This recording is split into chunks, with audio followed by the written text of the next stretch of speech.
excited to be talking about it again. Thank you. We're going to be discussing fair housing with the Kentucky Fair Housing Coalition. We're really lucky that KYFHC is one of Homes for All sites, and our current member there, Noel Wallace, he's a second year member. So we're really happy to have him and Carrie here to talk to us about fair housing. So if you're not familiar with fair housing, this might just be the most valuable training you'll receive regarding housing, honestly, because since I learned about fair housing, there have been so many instances in my life where, yeah, people tell me about their situations, and I'm just like, hey, that's discrimination. Like they can't do that. And there are legal resources available, such as KYFHC. Um, Noel, I don't know if you're going to give an intro into like what KYFHC does, but part of it's like legal advocacy. Part of it is like investigating claims of discrimination, which is really cool. They're the only side of ours that does that. So yeah, we're really lucky to have him and to share with you all the great resources that they have to talk about fair housing. So thank you. Y'all can go ahead. And feel free to leave any questions in the chat and we'll try to get to them. Okay, my name is Carrie Lewis. I'm the Assistant Director over at Kentucky Fair Housing Council. And Noel is going to give us a little presentation on our fair housing rights. If you have any questions, any comments, any scenarios that you can come up with, please don't hesitate to stop us and ask us. Just raise your hand, put something in the chat box for us, okay? Go ahead, Noel. All right, so I am Noel. This is my second year with AmeriCorp and my second year with KFHC. My role here is the intake specialist. So what I do is I answer the phones. Somebody will come with me with a claim or a case. So I would take it in, and then my job after that is to gather what documentation I can and to investigate said claims to find out if there is in fact some discrimination going on. And then from there, I advocate on behalf of our client to make sure that the discrimination is either ended or that we get the accommodation that they need. If it goes past that, then it goes over to our attorneys.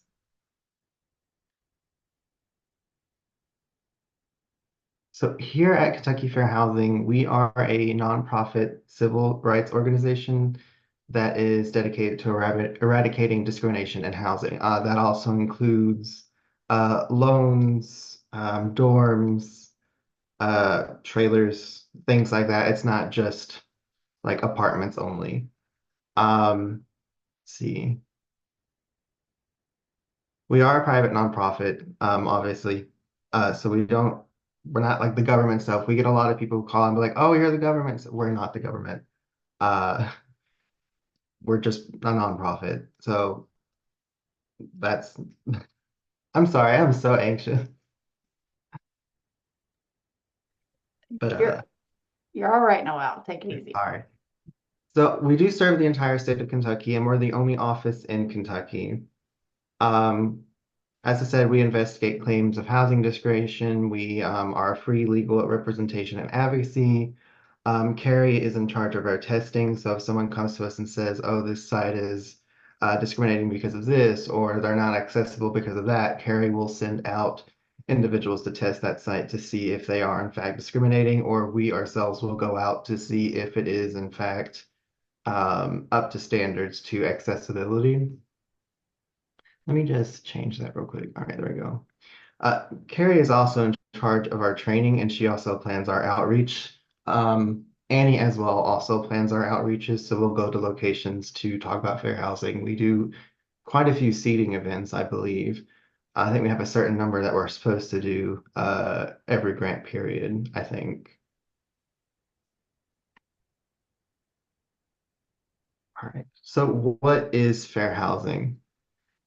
Fair housing is the right to choose housing free from any unlawful discrimination that's protected under the federal and state fair housing laws. We also have local ordinances. I believe certain like cities have their own fair Mhm. housing laws as well, right? I think Lexington and Louisville are in particular have some. Yes. Fair housing is the protection against discrimination in housing transaction that includes rentals, sales, lending, and insurance, like I said earlier. Um, it also includes differential treatment in terms of conditions. That would be something similar to like, I think steering would be considered one, wouldn't it? So differential treatment in terms of conditions would be, say they're going to charge me an extra security deposit because I use a walker and they're afraid that I'm going to ruin their carpet. That's a differential term and condition to anybody else who would have a different deposit than me. So that's what that means. Yeah, I feel like the biggest one that we get is emotional support animals. That seems to be the one that's targeted the most, Mm-hmm. which we will touch on emotional support animals later. So we have a documentation here to discuss a bit more about the Fair Housing Act. I'm gonna go ahead and play this, all right?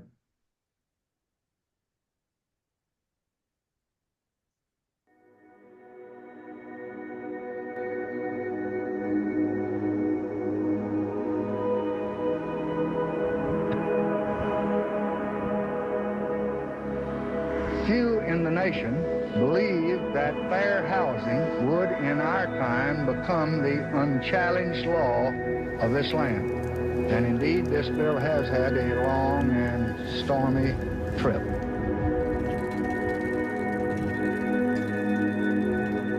Well, I don't know what will happen now. We've got some difficult days ahead.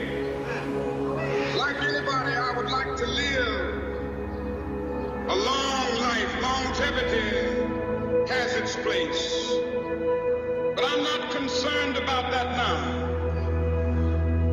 And I've looked over and I've seen the promised land. I may not get there with you, but I want you to know tonight that we as a people will get to the promised land. So I'm happy tonight. I'm not worried about anything. I'm not fearing any man. Ladies and gentlemen, Martin Luther King was shot and was killed tonight in Memphis.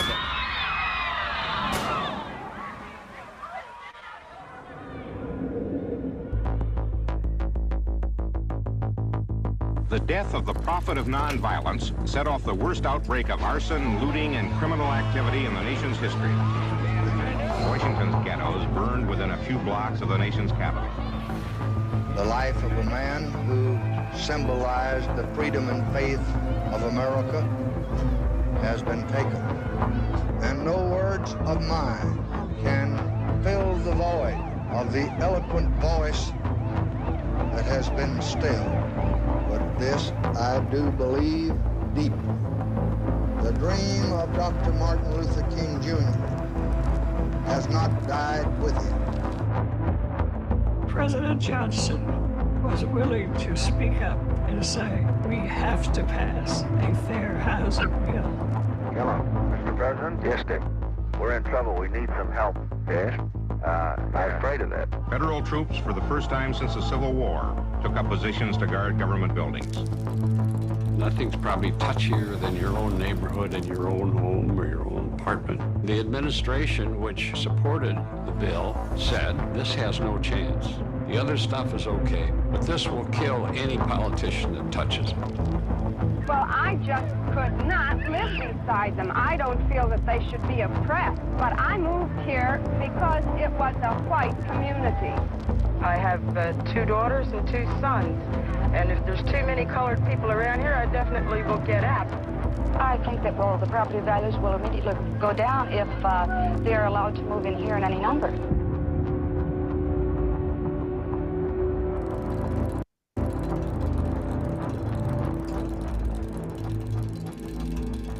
It seems as though our country is pulling apart into separate societies, where whites have jobs and Negroes have unemployment, where the middle class lives in suburbs and the poor are left in the ghettos, where one group of Americans looks upon another group of Americans with growing mistrust and even dread.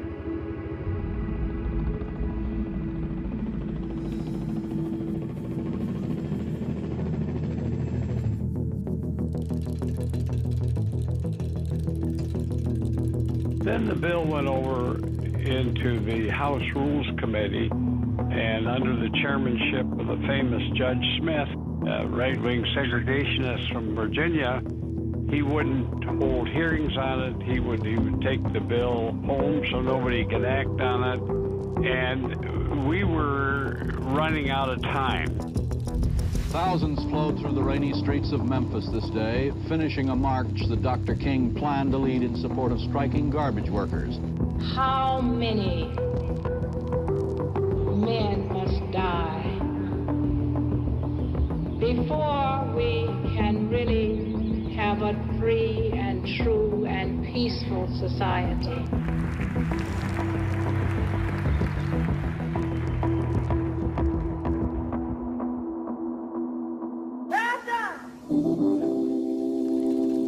For your presence, Lord. And I know you'll reach out and take mine. You take our hand.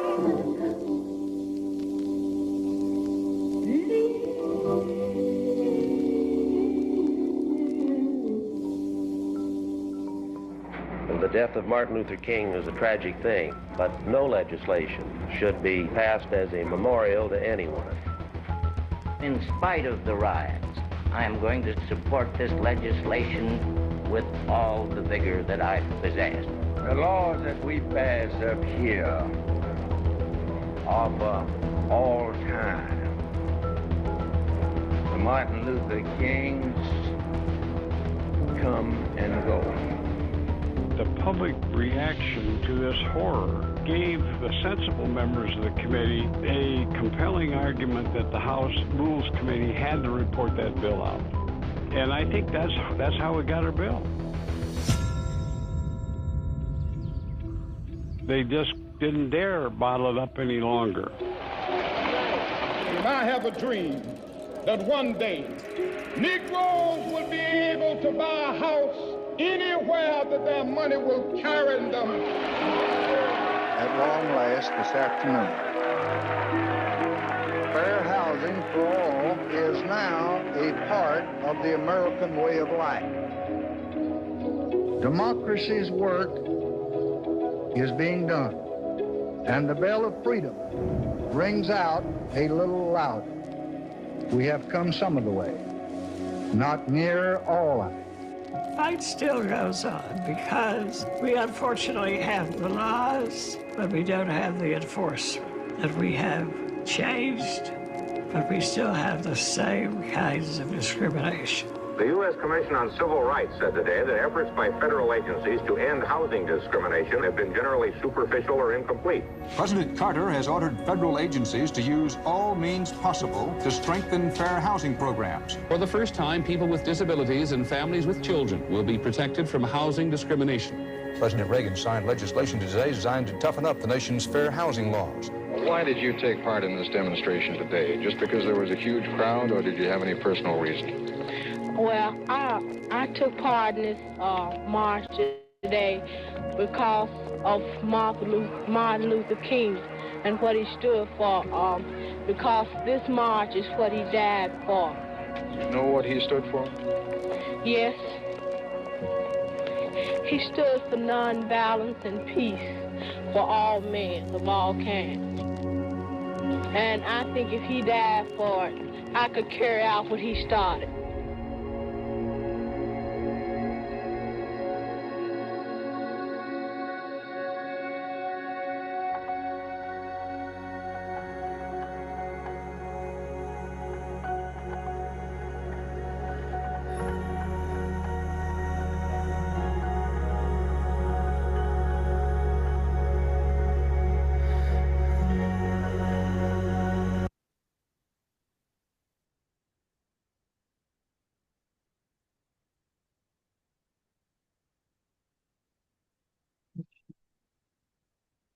So that was just a little bit of the history of fair housing. It did start with, Martin Luther King's movement, as did a lot of our civil rights movements did.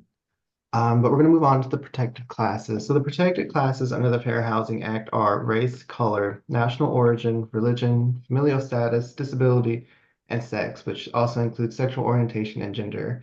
I believe Louisville has two extra ones. What is that? Louisville has source of income, and they have veterans protections as well, and they also have homelessness protections as well. So what do you think? We have a poll, but we haven't figured those out yet. So I got a quick question for you guys. If anybody can just answer a question or put it in the chat, what do you think is the highest report of fair housing concerns out of the protected classes? Go back to the protected classes real quick, Noel, so they can see them. Out of all those, what do you think is the highest reported cause? Anybody, come on.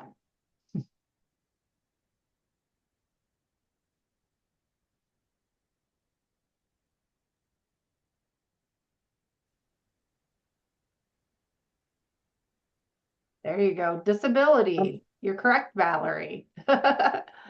You are correct. Disability is the highest reported case that we have in our office, and nationally, it's the highest reported case. Okay, Noel, you can go to the next couple slides. I'm just trying to figure out why the poll button is gone. Because we're not hosting. Oh, okay. I made Noel a host. Okay, so it's going to be down at the bottom, Noel. Where at? Down at the bottom of the screen. Keep going down. Other screen. Other screen? You'll have to exit this presentation and get to the Zoom screen. Yeah, the Zoom screen. Okay. If you want to make Carrie the host, you can. All right, yeah, how do I do that? Okay. So do you have the Zoom screen pulled up? Mm-hmm. Okay, if you go over to the participants list, there will be 3 little dots when you kind of hover over Carrie's name. There we go. Yeah. Okay.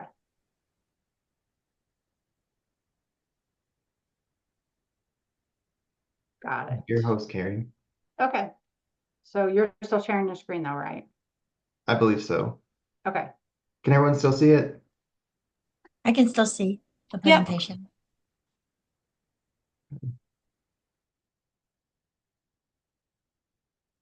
So this section, we're going to go over sex, gender, and sexual orientation, which is a personal one for me. So gender discrimination, we do see it sometimes. We don't see a lot of it, which we can't tell if that's a good thing, like maybe it's not happening, or maybe just people don't know. So we do try to get the word out about this one in particular. But under the FHA, sex discrimination covers multiple different groups and types of discrimination, which is sexual discrimination, sexual harassment, domestic violence, gender identity, and sexual orientation. We do see a lot of the domestic violence and sexual harassment cases, especially lately. So sexual harassment can come in kind of like two very common forms. That would be like quid pro quo and hostile environment. So quid pro quo is like, oh, well, if you do this for me, you don't have to pay rent this month, or hey, if you have an intimate relationship with me, you'll never have to worry about eviction. A housing hostile environment is when someone is coming into your home with unwanted sexual behavior or violence. We do see that sometimes as well. Sexual harassment can come from a landlord, an owner, a manager, an employee, or a neighbor. It doesn't really matter if it's a male or a female. Sexual harassment is not okay, no matter who is doing it. So examples of sexual harassment. Like I said before, a landlord demands nude photos in return for approving a rental application. A property manager makes persistent, unwelcome, and lewd comments about a tenant's body. A maintenance staff sends a tentative or persuasive, unwelcome, sexual suggestive texts or enters the tenant's apartments without permission or any notice, which unfortunately that last one does seem to happen quite a lot. Right. So domestic violence and fair housing. A landlord is not allowed to do anything following to a renter who has a protective order against an abusive partner. This cannot evict the renter who has a protective order due to zero tolerance policies, evict the renter because the police were called about domestic violence, refuse to rent to someone because they know a person who's moving out of a shelter, retaliate against the renter because they have a protective order, or report the renter to a credit agency for the cost of damages to a home caused by domestic violence. A lot of this does happen. We do seem to find a lot of landlords in Kentucky in particular that likes to evict tenants because of domestic violence situations. Their usual reasoning is I don't want to deal with it. They can't do that. It doesn't matter what's going on, or they just cannot evict the victim of the domestic violence. And what we always want to let individuals know when they're getting, in a domestic violence situation, it is always imperative to get an EPO or a DVO if you can, because that will definitely let us help you keep your home if a landlord is trying to evict you. Familial status. Carrie, do you want to go over this one? Yeah, I can go for that one. So go ahead to the next page. So familial status refers to a household that have children under the age of 18. So this can include your genetic children, foster or adopted children, grandchildren, children that are temporarily staying with you, or visiting children. And that's not limited to those. It could be children that are just visiting. Like I said, so if you have friends over and your daughter is playing with another kid and that daughter's friend gets harassed, that is actually falls under fair housing. So what I like to also say is familial status does not mean marital status. Just because you're married, that is not protected under the Fair Housing Act. It just means you have a child under the age of 18. You can be a single parent, have parents of two same sexes, opposite sexes, grandparents, aunts, uncles, whoever can be the parent as long as they're under the age of 18. Next slide, Noel. So some examples of this would be only showing families with children apartments on the first floor, refusing to rent to an applicant with children because the rental home has lead paint. If it has lead paint, first of all, landlord, you should change that. And second, it's up to the parent to make sure your child doesn't eat the lead paint. Terms or rules that specifically single out children. So say there's a rule that says children can only be at the pool from 10 to 4. That limits their enjoyability of that pool time, just like everybody else. If the pool is open from 10 to 6, that doesn't give them the same privileges.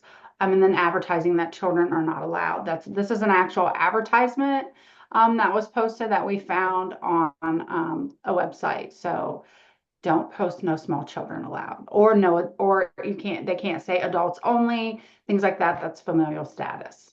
Yeah. Next page, Noel. We also had a case where they were like, you always have to be outside and watching your children all the time. Yes, we had a case like that too as well, where a mother and daughter were outside playing. The mother went inside to use the restroom, and by the time she came back out, the 9-year-old daughter had gotten a notice from the landlord with a $100 fine because she was outside by herself. So that is illegal as well. And then I'm still working on the what do you think? So give me 1 second because I have to enable a thing on my polls.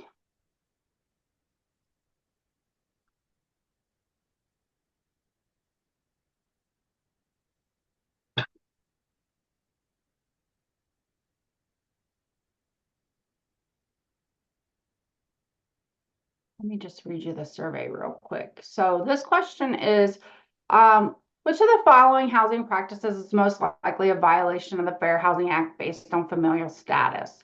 So what do you guys think? Advertising adults only, refusing to rent to a single parent with children, or limiting families with kids to only ground floors? So kind of gave you guys all those answers already. The answers all the above. It is a violation. You cannot do those things. Go ahead, Noel. Next slide. Do you want to cover national origin as well? I can cover national origin. It's not one that we get a lot, actually. Yeah, we don't get national origin very much. Go ahead and go to the next slide. So national origin, encompasses your birthplace, your ethnicity, your ancestry, your culture, and your language. Next slide, Noel. Some examples of this would be stating preferences for languages, harassment based on heritage, selectively screening potential and existing tenants for citizenship and immigration status. National origin does not mean you have to have an immigration status. You are still protected whether you have a status or not.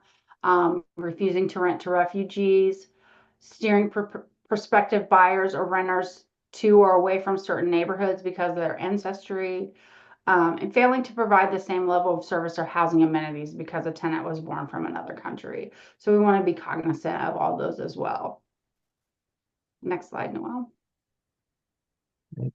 Race, skin color, and religion. So we don't actually get a lot of religion cases either. Did I go to the right one? Go to the first page. Go back. Oh yeah, that's the right page. Yeah. All right, I'll handle this if you want me to, Noel. Yeah, okay. Okay, so over discrimination is a stated preference for tenants based on their actual or perceived race, color, or religion. Like we said earlier, that could be different terms and conditions based on that perceived identity. But then there's also something called covert discrimination. And this causes a disparate impact on people. Covert discrimination is baked in policies and practices. There's intent versus impact, and then equal access doesn't always mean equal outcomes. And I'm going to show you a little video that kind of goes over what this covert discrimination means. Go ahead, Noel. Have you ever applied? One sec. Whoops. Have you ever applied for housing and felt that the process was unfair? Or been turned down for? I'm having some technical difficulties. No, no worries. It'll be I fine. can honestly see it fine in that corner. Yeah, You don't it'll have be to fine, enlarge it. little. Yeah. Have you ever applied for housing and felt that the process was unfair? Or been turned down for a home loan and suspected that there was something wrong with the qualification criteria? Disparate impact, also known as discriminatory effects, is a form of discrimination where a housing policy or practice looks neutral but significantly harms equal access to fair housing. Discrimination is often subtle, and many people affected by disparate impact might not realize that discrimination is happening. Do any of these situations look familiar? A real estate agent requires a co-signer before showing listings to anyone who does not have a full-time job. That policy may disparately affect people who have disabilities and cannot work full-time. A person tries to rent an apartment and is turned away because they have an arrest on their record, even though they were not convicted. This policy often disproportionately affects people of color who experience increased rates of arrest. A real estate office always schedules its closings on Fridays because that is when their staff is most often available. When a Muslim couple is ready to close, they ask to meet any other day of the week because of their Friday prayer schedule, but the office says they are unable to accommodate that request. In all of these examples, the bottom line is this: subtle discrimination is still discrimination. If you think a housing policy or practice is having a disparate impact on you because of your class, please contact us. We are here.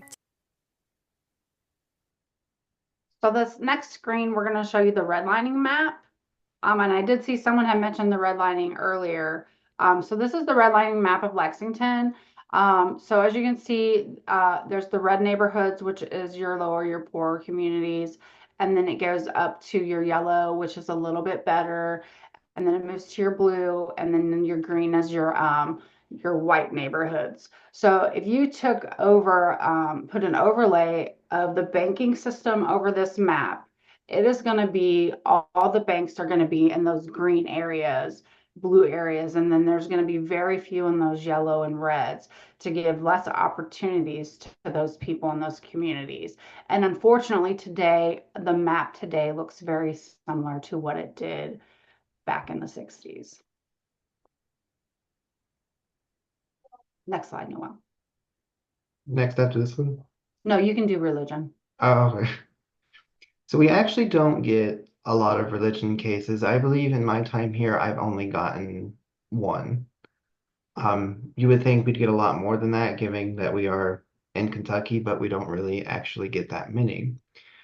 But the Fair Housing Act prohibits housing providers from treating renters or home buyers differently because of their faith or because of their religious clothing or practices. Religion includes both the practice and non-practice of religion, such as atheism. So atheism is also covered under the protection of religion, even though it's the lack thereof. We have had a few questions about that, or at least I have. And it doesn't have to be a religion that's in the mainstream. Disability. Now this is our main one. This is the one we get most often. So discrimination based on disability pertains to the visible and non-visible disability that substantially limits one or more major life activities, including but not limit to like hearing, mobility, visual, cancer, chronic mental illnesses, HIV and AIDS, intellectual and developmental disabilities, substance misuse or alcoholism, excluding misuse. It's people who are actively in rehab, if I'm remembering correctly. Isn't that right, Carrie? Yes. If you're actively in rehab, you're covered. But if you're currently misusing, like if you just had a slip and you've only slipped like a couple days, that's kind of different. But if you're in a current misuse that's lasted weeks and months, then that's different. But if you've just misused a little bit and you just, you're still on the wagon, you just kind of messed up a little bit, we can still work with that. But you can also use, and I think it's later on in the presentation, that for substance abuse and alcoholism, if you don't have a record of landlords, you can also use references from your sober living home or halfway house or something like that. Also, this includes autism, spectrum disorder, diabetes, and epilepsy. So disability protections. People with disabilities are also protected from discrimination by Section 504 of the Rehabilitation Act of 1973, referred to as Section 504. That's Title just 2, 504 is just means it's a covered under a disability where that is ADA accessible only units. That's all that is. Title 2 of the Americans with Disability Act. Often these laws overlap in their coverage, but some housings may be covered by only the laws, while other housings may be subject to two or all three of them. The Fair Housing Act of 1988 specifies that people with disabilities must be granted reasonable accommodations and reasonable modifications in order to afford equal enjoyment of the dwelling. So the difference between reasonable accommodation and reasonable modification, an accommodation is a change to a policy, service, or practice. So let's say a landlord says no animals, but someone needs a service animal because they're blind, they can't see. They have to allow that animal, and they can't charge for it. Or what we get more often is emotional support animals. That can be anything. It's not limited to just a dog or a tiny horse as service animals. They also have to be allowed. A modification is a structural change for the existing premises to make sure a person can enjoy their dwelling. So like a ramp or a lifted toilet or railings. Those are the ones that we get most often are ramps and lifted toilets. We also get a lot of parking disability spaces. Reasonable accommodations may include dwelling and common public spaces. So like if you have a washing room or a common area, it has to be accessible for everyone. It can't just be individuals who can walk. It has to be able for people who have mobile disabilities, mental disabilities, things like that. A housing provider may not require a person with disability to pay extra fees or deposits as conditions of receiving the accommodations. Federal funded housing themselves have to provide the accommodation and pay for it. I believe private housings, it's on the tenant, correct? Correct. All right. Landlords are required to allow accommodations as long as it's reasonable requirements. So let's say a tenant lives in a 4-story building and they don't want to take the trash down every time. Now they can ask for someone to come get it every day, but they can't ask the landlord to install a trash chute. That's not something they can do. they may not have an elevator, so the landlord has to maybe put them on a ground level, but the tenant can't ask, hey, can you put in an elevator? It has to be within reason and it has to not do any undue financial burden. The request can be made on behalf of the tenant. It doesn't have to be the tenant themselves. It can be someone they know requesting it for them or the doctor. The request can be made at any time in no particular manner. The accommodation must be related to the tenant's disability. You can't be like, oh, I need a wheelchair ramp, but I need an ESA and have no reason for the wheelchair ramp. Proper documentation may be requested to support needs for accommodations. That's usually just like a doctor's letter. It doesn't usually have to go further than that. I believe with ESAs, the only other thing they can request is the veterinary records, like the shots and stuff like that. Accommodations must be reasonable and not cause any undue financial burden, as I said earlier. Housing providers must participate in an interactive process to address accommodation requests. So that's the biggest thing that we do here is the accommodation request. That's, I think, what we mostly get. All right, reasonable modifications. So reasonable modifications can include an interior or exterior dwelling or common area public use. Landlords are required to allow modifications as long as it's reasonable. Housing providers that receive federal funding, as I said, are responsible for the modifications themselves. Tenants are responsible for private dwellings that are not receiving federal funds. Requirements. So a person has to live in the unit. The landlord may require the unit to restore pre-modification the conditions once they leave. A reasonable deposit to cover restoration is permissible. Requests can be made at any time and in no particular manner. Requests for an explanation of relationship between disability and modification may be made necessary, though it has to be worded very particular. They can't be like, what's your disability and why do you need it? It has to, they don't have to get that specific. Tenant must receive landlord's permission before making the modification. That is what you always want to do. You never want to get a modification before you got permission, because that can lead to all kinds of trouble.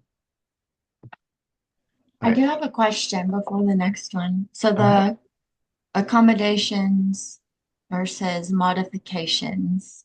So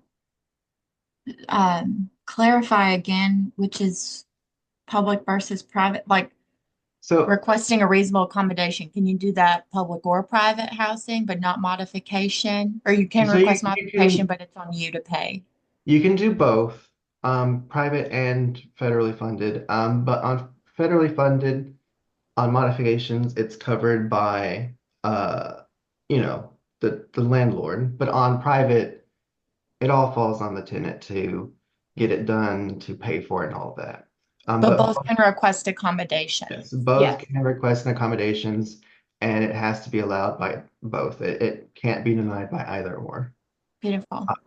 And this also covers dorms, not just apartments, trailers and stuff like. We sometimes get condos, but that can be a bit more difficult, but it also covers condos. Pretty much any renting location, regardless of what kind of dwelling it is, we can cover it. Emotional support animals. Now, this is the one we get the most. This is like 80. I am like an expert on emotional support animals now because this is like what we always get. So the difference between a pet and ESAs, they're both variety of types. One's for companionship, though. The other one is for disability and need. One can be charged for a pet deposit or allowance. The other one cannot be charged for a pet deposit or fee. They both require vaccines. Neither of them require training. You have to clean up after both.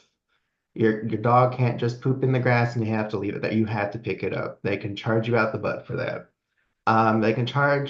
Both of them can charge for damages. Just because it's in CNA doesn't mean it can destroy the couch or eat the neighbor's window. They can both be charged for it. All right. So what was the question here? Pass it. Just go. Okay, because I was like, what is this? All right. What to do? I don't see the questions. Next slide. Okay. What to do? And then go to the next slide. Okay. There you go. What to do if you face discrimination. So when you face discrimination, you want to report it to us immediately. You don't want to wait a week or two, especially if you're facing eviction discrimination, you want to contact us immediately as soon as you get that eviction notice. Because once it's the week of or the day of, there's nothing we can really do at all. So you really want to contact us as soon as possible. Implement any protections that you have to access to. Contact local DV, sexual assault shelters, and advocacy groups for support if you're facing domestic violence. You want to do that as quickly as possible as well. The quicker you respond to any of these situations, the better it is going to work for you, and the more likely you are to come out of it safely. Keep records on what happens, like names and dates. So if you are facing discrimination, you want to make sure that you have everything. You want to have documentation, voice recordings, video recordings, dates, names, all of it. And Kentucky is, I think, a one-person state, so only you have to know that you're recording. You don't need permission to record anyone else.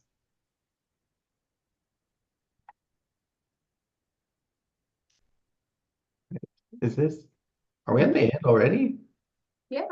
Oh, all right. Well, do anyone have any questions? We have plenty of time to answer any questions that you may have or any clarification that you need. And Carrie in particular can, because she's very knowledgeable on this. I just want to do, because that was a very quick overview, and we're talking about the law, like it's not Yeah, any simple. questions? And so I just want to plug slash promote your all's upcoming extended like 3-hour training. I will definitely share that in the recap of this so y'all can register for that. It's free, it's virtual, and yeah, 3 hours. So they're really going to dive deep into the specifics. They're talking about more scenarios so that you know if you're ever faced with that scenario, what you can do. But that was amazing. Thank you all. Our big training that's coming up will cover it much more in depth and everything. This is my first time doing like a full presentation, so it's not the most outstanding. So you'll get a better experience with the big one that's coming up. No, this was an excellent rundown. Like well and truly, because when you start getting past an hour with fair housing and it's an intro, like it gets hard to Yeah. hold on. I do have a question. Have there been any updates to fair housing law since last year, since we had our last fair housing training? There's been some setbacks with the current administration. We can no longer enforce language access. That's no longer anything Oh we can yeah. really do. We're not going to tell everyone that, obviously. So when it comes up, it's not going to be mentioned. We want everyone to keep doing it, even if they don't have to. We're not going to tell them, hey, you don't have to. But it is something that'll be a bit harder. Our approach with this one will be, we're going to try to approach it with national origin, um, to see if we can't go at that angle. So that's how we're going to try to go around that. As far as if there's any other change, do you know of any other, Carrie? No. Yeah, so it's really only been that one so far. Good to know. Yeah, I didn't know Neat. that. Okay. Carrie? If either Noelle, are you the host right now? Or Carrie? If I one can of y'all make could Do you need me to make hand it me back over? the host. Yeah, I'll be the host and then I'll give my little updates real quick. Um, okay. Can you all see my screen? Yep. Everybody Just see put it this? in Yeah. present mode. Yep. There you go. Okay. So yeah, just checking in. If y'all want to drop in the chat how you're feeling after that presentation. Also, Carrie, you're free to go, obviously. But thank you all so much. I really appreciate it. But yeah, just drop in the chat how you're feeling today. Um, this is like our first meeting we've had in like the middle of the week and not a Friday in a while. Um, so yeah, I'm curious. I'm feeling kind of like three today, honestly, just like out of it a little bit. Um, allergies. Yeah, totally. Maybe that's it. Austin, Riley. Thank y'all for sharing. I just love this pick and I thought it would be fun to reflect on how we're feeling. And yeah, it's just more fun than like a feelings wheel. Thank you all for sharing. So Sergeant, it's gonna be quick. I honestly think we will be finished up by around 3. So just some general reminders. I'm gonna share a few flood resources, places to look for updates. Holly's going to talk about Spring Service Project. And then lastly, I'll mention the Serve Kentucky. They'll be having their virtual end of year celebration. So we'll talk about those details. So yeah, if y'all didn't know, today's tax day. Yay. Yeah, if you haven't done your taxes, make sure to do that as soon as possible. Your W-2 was sent. The email is Atrix, Aatrix, I believe. You file your W-2 as you normally would. So yeah, it's a little reminder if you haven't yet. Non-VISTA members, so our direct service members, performance measures are due today. You can send those to me via text, email, scan. Oh, not 2 A's, just 1 A. Atrix is the name from where your W-2 came from. And then, yeah, this says the progress report is due today. I have gotten some, Holly and I have gotten some. But yeah, okay, this is a lot, but it's really just because I wanted to show you all what you see on the page when you look at the flood resources on the governor's website. So on the upper right here, you can see the counties eligible for assistance. I know quite a few counties, including like Franklin County, they haven't declared a federal emergency yet. They're still collecting data in order to declare it and get FEMA out. So wherever you're at, just follow local city government on social medias and on their web pages to see what updates they have, because yeah, it's county by county. But as you can see on the left, these are all the resources. Now, some of these are only for these counties where an emergency has been declared. But a lot of them, it doesn't hurt to ask and see what is available. So like SNAP, for example, that's probably not going to be made much of a difference, but you know, donations or like Red Cross support, unemployment assistance, like just look into it if you've got clients or people, there are just a ton of resources on here. Oh, and then lastly, this is a link, and I'll share this in the recap email to the FEMA website. Because the thing about FEMA, they're federal, they don't track really, all of the local collaborations and partnerships that are coming together to, do the boots on the ground work right now. But this website does show you these more local level organizations and links to their website so you can see what they've posted. Also, at the bottom right, it's cut off because I couldn't fit this all, but the disaster needs survey, the disaster needs survey, you can complete that if you've experienced any damage, or you can tell somebody who has, recommend that they fill it out. And yeah, it's just to collect that data to show that we need help. Okay. So yeah, Kentucky AmeriCorps, this is our State Service Commission. They will be hosting the end of year training. Serve Kentucky is basically the liaison between our program and the federal government. And so they'll be doing this virtual training on May 1st from 12:30 to 4. This isn't just a celebration of your service year, but also a good opportunity to get access to resources and knowledge on how to utilize your AmeriCorps service for your benefit, how to transition after AmeriCorps service. It's a good opportunity to see other AmeriCorps members and what they've got going on throughout the state.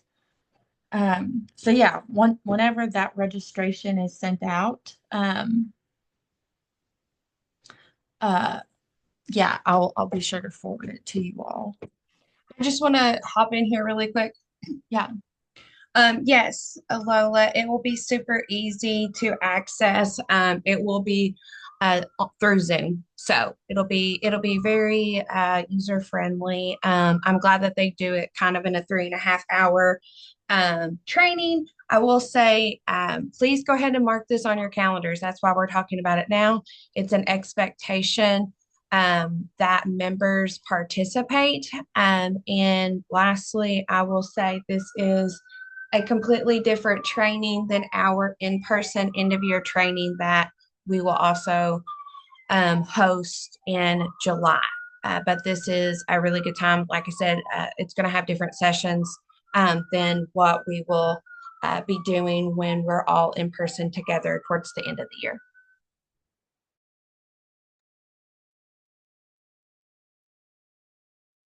Yeah, cool.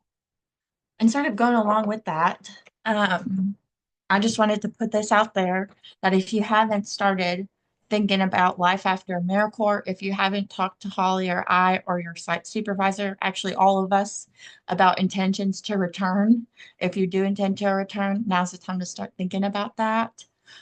Yeah, there are less than 20 weeks left of the service year, so don't hesitate to reach out to me. We can talk about opportunities, make plans, yeah, figure out how to make this transition or continuation work for you.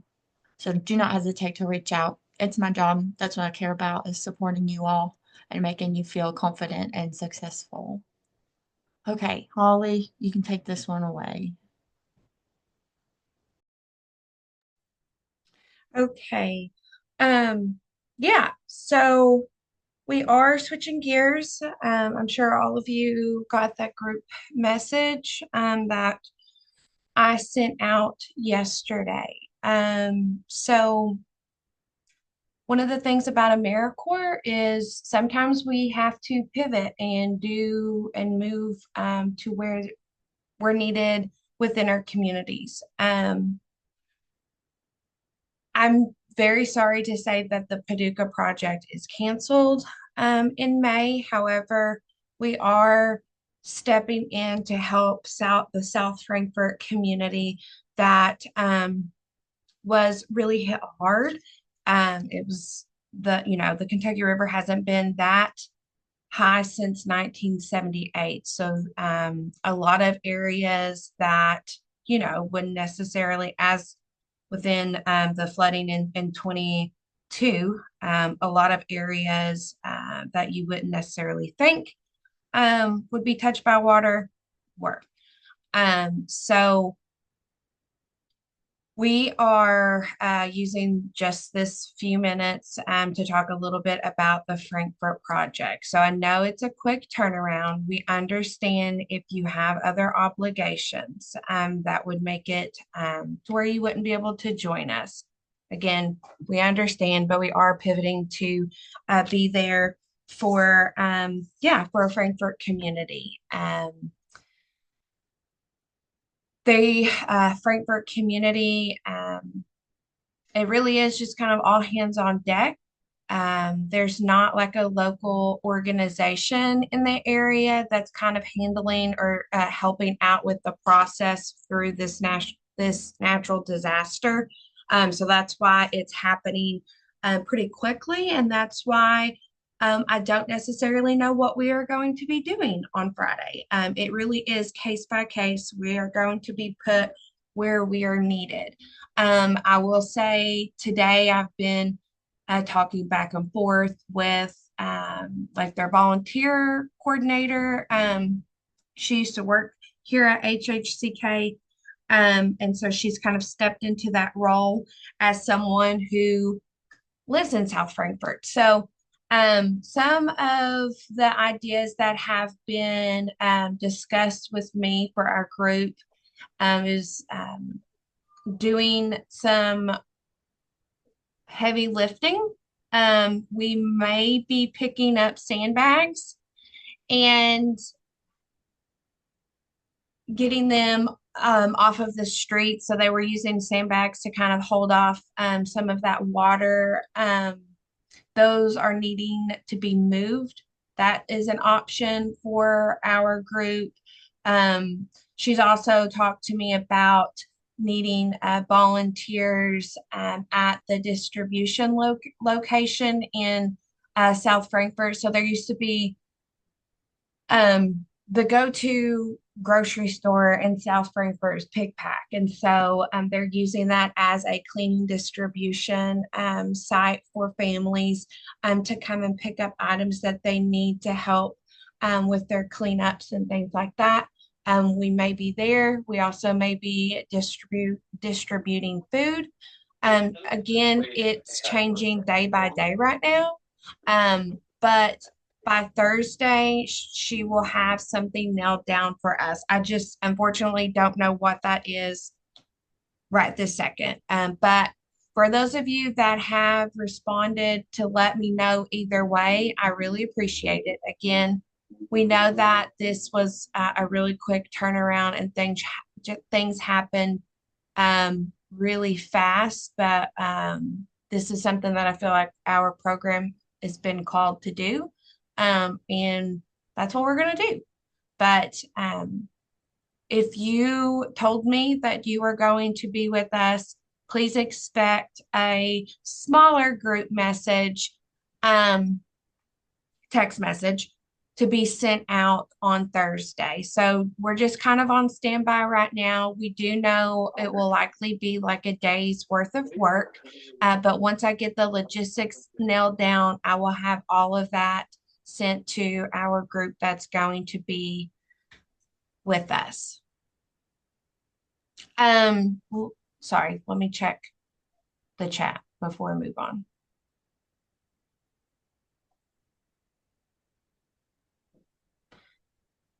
Yes, site supervisors have been made aware that this is happening. I also want to say for members that may be with us next program year, we are for sure going to be in Paducah, and I'm excited that we already have that project identified. So when we are together at the beginning of the year during orientation, where we talk about so many things, we'll be able to already like let you know about the Paducah. Can we mute ourselves, please? So that we already know that we're going to be in Paducah, and so we can already be thinking about arrangements to make that an impactful project for next year. Then let me get back to the chat. Sorry. Will there be more opportunities for AmeriCorps to help flood victims?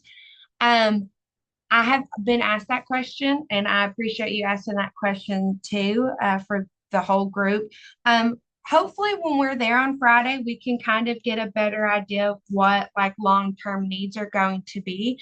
And so maybe in May, if we are able to, maybe do another project within Frankfurt. I think there's just a lot that is being organized right now with little resources. So short answer is I hope so. It's pretty, in like Frankfurt especially, it is very ramshackle because it's very surprising that there are no resources. So it's literally just like random community members, yeah, like trying to organize volunteers and cleanups, and that's really it. So yeah, I mean, this has been, I mean, Holly and I have been like trying to look for something more organized, and yeah, this is it. Whitney, yes, I will let you know if it's by Thursday, if our group size changes because there's not like a light work activity that we're going to be. Again, we definitely understand. We don't want our members to get an injury or anything like that, or hurt yourself or harm yourself. What we're being told is right now, in regards to doing like muck outs, they're not asking volunteers to go into homes because of how old the houses are, and there being just liability with like asbestos and stuff like that. So we're trying our best to figure out where exactly we will be. But I do know by Thursday, within the next couple of days, we'll have that nailed down for sure. But the first thing that was kind of thrown out there for us was to be lifting those big, heavy sandbags. But again, I've let the person that's kind of taken on the lead with volunteers know what our group's abilities are. We know we have the manpower, we know what we can do, but I'm obviously not going to risk anybody getting injured. So again, if our group size changes because you don't feel comfortable doing that activity that has been assigned to us, we understand completely. I think that's all I have to say. Yeah, any questions, you all? And yeah, same as always. Mileage will be reimbursed. If you need lodging, we'll provide it for you. That's if your commute is 2 hours or more. Food will be provided as well. Any questions? Yeah, thank you all for your understanding. And yeah, it'll be fun. So finally, we went a little bit over time, sorry, but to wrap things up, submit service forms and timesheets.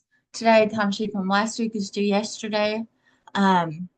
Please let us know if you're able to attend the spring service project that is happening this Friday by tomorrow. If we don't get a response from you by tomorrow, we're going to assume you're not coming.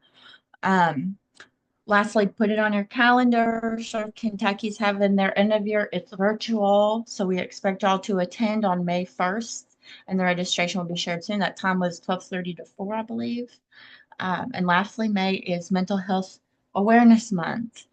So I'll be sharing resources in the May monthly member email. If you come across something that you think would be beneficial to share with other AmeriCorps members, feel free to share with me and I'll forward it. We will be having our monthly member meeting in May as usual. And yeah, be discussing mental health and its relation to our service and housing. But other than that, thank you all for joining. I'll send out a recap and the recording in the next day or two. Okay. But other than that, you're free to go. Thank you so much again, Noelle. Yes, You did thank great. you. We'll stay on for just a couple of minutes in case anybody has any questions. Yeah.